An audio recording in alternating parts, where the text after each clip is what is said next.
राधे राधे। आप सभी का मेरे चैनल पर स्वागत है।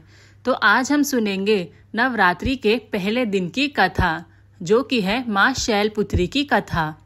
नवरात्र के 9 दिन भक्ति और साधना के लिए बहुत पवित्र माने गए हैं। इसके पहले दिन शैलपुत्री की पूजा की जाती है। शैलपुत्री हिमालय की पुत्री हैं। हिमालय पर्वतों का राजा है। वह अडिग है, उसे कोई हिला नहीं सकता।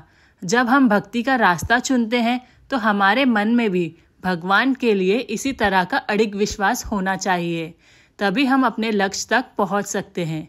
यही कारण है कि नवरात्र के पहले दिन शैलपुत्री की पूजा की जाती है। माँ शैलपुत्री सती के नाम से भी जानी जाती हैं। इनकी कहानी इस प्रकार है। एक बार प्रजापति दक्ष ने यज्ञ करवाने का फैसला किया। इसके लिए उन्होंने सभी देवी देवताओं को निमंत्रण भेज दिया, लेकिन भगवान शिव को नहीं। देवी सती भली भांति जानती थी कि उनके पास निमंत्रण आएगा, लेकिन ऐसा नहीं हुआ।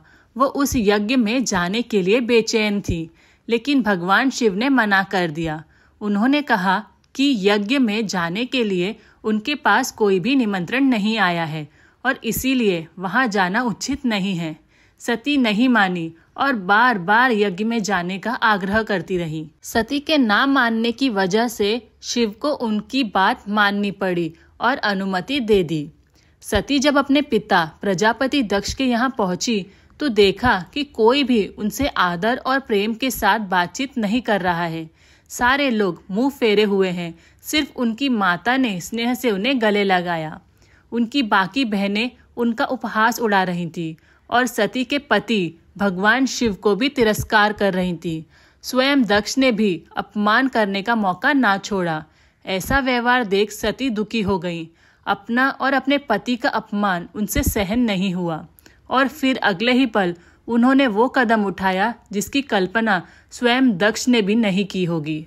सती ने उसी यज्ञ की अग्नि में खुद को स्वाहा कर अपने प्राण त्याग दिए। भगवान शिव को जैसे ही इसके बारे में पता चला तो वह दुखी हो गए। दुख और गुस्से की ज्वाला में जलते हुए शिव ने उस यज्ञ को ध्वस्त कर दिया। इसी सती ने फिर हिमालय के यहाँ जन्म लिया और वहाँ जन्म लेने की वजह से इनका नाम शैलपुत्री पड़ा। माँ शैलपुत्री का वास काशी नगरी वाराणसी में माना जाता है। वहाँ शैलपुत्री का एक बेहद प्राचीन मंदिर है, जिसके बारे में मान्यता है कि यहाँ माँ शैलपुत्री के सिर्फ दर्शन करने से ही भक्तजनों की मुरादें पूरी हो जाती हैं। कहा तो ये भी जाता है कि नवरात्र के पहले दिन यानी प्रतिपदा को जो भी भक्त माँ शैलपुत्री के दर्शन करता है, उसके सारे वैवाहिक जीवन के कष्ट दूर हो जाते हैं।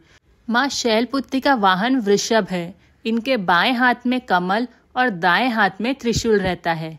तो ये थी नवरात्रि के पहले दिन की कथा। अगर आपको ये कथा अच्छी लगी हो तो प्लीज़ मेरे चैनल को सब्सक्राइब करें। Thank you. राधे राधे।